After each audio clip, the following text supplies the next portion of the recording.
નમસ્કાર દર્શક મિત્રો, પ્રાઉડ તાપી ન્યૂઝમાં આપ સૌનું સ્વાગત છે। સોનગઢ તાલુકાના મોટા તારપાડા અને ગઢવેલ ખાતે વિકસિત ભારત સંકલ્પ યાત્રાનું ગ્રામજનો દ્વારા ભવ્યાતિ ભવ્ય સ્વાગત કરવામાં આવ્યું હતું।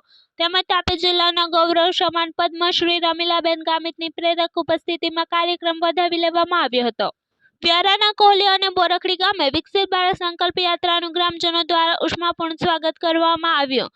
તેમજ ગ્રામજનોએ લોક કલ્યાણકારી યોજનાઓની માહિતીસભર ફિલ્મ જોઈને વિકસિત ભારતની સામૂહિક પ્રતિજ્ઞા લીધી હતી। તાપી જિલ્લામાં કાયદો અને વ્યવસ્થાની પરિસ્થિતિ તથા જાહેર સુલેહ શાંતિ અને સલામતી જળવાઈ રહે તે માટે ઇન્ચાર્જ અધિક જિલ્લા મેજિસ્ટ્રેટ દ્વારા જાહેરનામું બહાર પાડી કોઈપણ વ્યક્તિને શસ્ત્રો, દંડા, તલવાર, સોટા, ધોકા, બંદૂક વગેરે હથિયારો જાહેરમાં લઈ જવા માટે પ્રતિબંધ લાદવામાં આવ્યો હતો। આ હુકમ આગામી તારીખ 18/2/2024 સુધી અમલમાં રહેશે। આ હુકમનો ભંગ કરનાર શિક્ષાને પાત્ર થશે।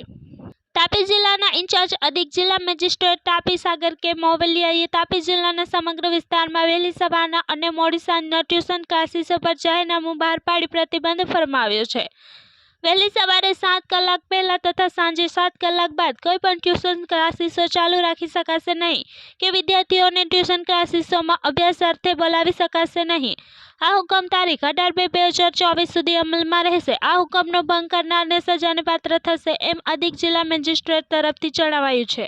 વ્યારા તાલુકાના કટાસવાણ ગામના 26 વર્ષીય યુવકે ગળે ફાંસો ખાઈ પોતાનું જીવન ટૂંકાવી લેતા ચકચાર મચી જવા પામી।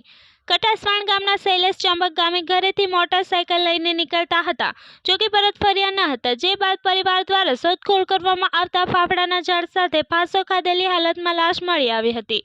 વ્યારા પોલીસે મોત અંગેની નોંધ લઈ આગળની તજવીજ હાથ ધરી છે।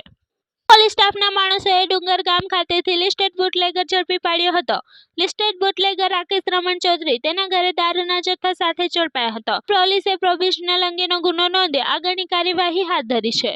Bureau report, proud Tapi news, Tapi.